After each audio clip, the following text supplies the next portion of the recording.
นั่งหรือนอนได้แต่อาวรณ์เห็นหน้าสาวข่าวเมื่อเอ้ยได้มาพบกับควันตาลิ้นบุญปีใหม่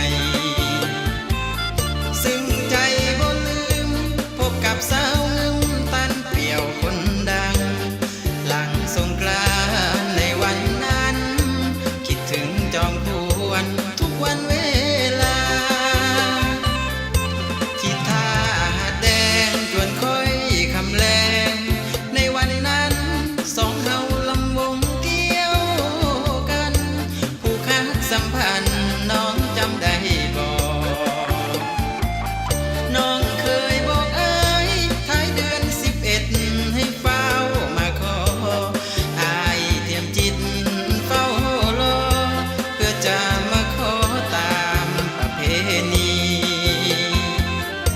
ไอหอมเพลงเกี่ยวถึงเศร้าตันเปียว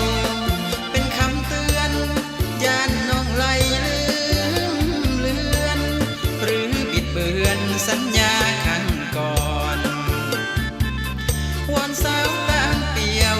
อย่ามีใจเลี้ยวดังเงิมทลาให้สมดังว่าจะตามคำสัญญาที่ตกลงกันท้ายเดือน11ฝนขาดเม็ดอ้ายมาขอแท้ให้น้องบอกพ่อแม่และเฒ่าแก่ที่คงเกี่ยว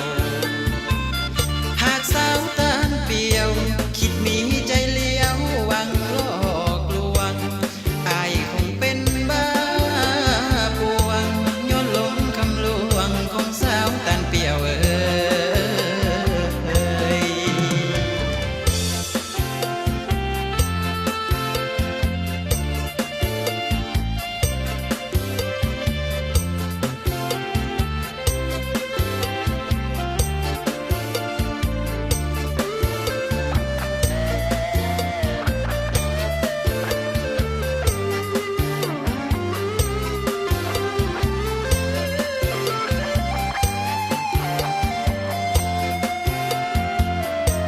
ไอหอมเพลงเกี่ยวถึงเศร้าตันเปียวเป็นคำเตือนย่านน้องไหลลืมเลือนหรือบิดเบือนสัญญา